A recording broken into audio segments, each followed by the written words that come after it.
পুরো বিশ্ব একত্রিত হয়েও যে দেশকে থামাতে পারেনি তা হচ্ছে ইরান। দীর্ঘ প্রায় 40 বছরেরও বেশি সময় ধরে, বিশেষ করে ইরানিয়ান রেভলিউশনের পর থেকে ইউনাইটেড স্টেটস এবং তার ইউরোপীয় মিত্ররা ইরানের উপর একের পর এক নিষেধাজ্ঞা দিয়ে আসছে। ইরানের তেল রপ্তানি সীমিত করা হয়েছে, আন্তর্জাতিক ব্যাংকিং সিস্টেম থেকে বিচ্ছিন্ন করা হয়েছে, এমনকি আধুনিক অস্ত্র তৈরি ও প্রযুক্তি অর্জনের পথেও বাধা দেওয়া হয়েছে। প্রশ্ন হচ্ছে, এত বাধা সত্ত্বেও ইরান কিভাবে টিকে আছে? উত্তরটা লুকিয়ে আছে তাদের সেলফ রিলায়েন্স বা আত্মনির্ভরতায়।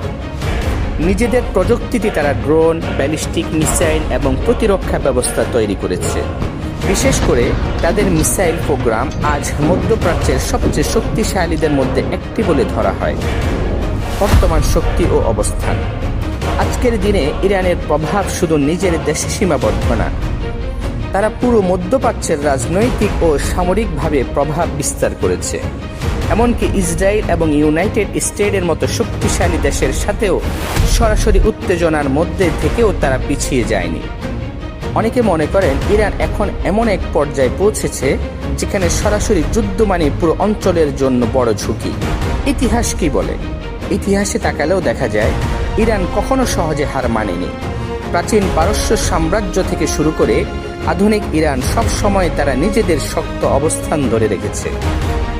তাহলে এখন প্রশ্ন, ইউনাইটেড স্টেটস কি পারবে ইরানকে কাবু করতে, নাকি এটা হবে আরেকটা দীর্ঘ রাজনৈতিক খেলা? আর ডোনাল্ড ট্রাম্প, তিনি কি সত্যি ইরানের সামনে চাপের মুখে পড়বেন? আপনার কি মনে হয় ইরানকে থামানো সম্ভব? কমেন্টে আপনার মতামত জানিয়ে দিন। আর এমন বিশ্লেষণ পেতে আমাদের চ্যানেলটি সাবস্ক্রাইব করুন।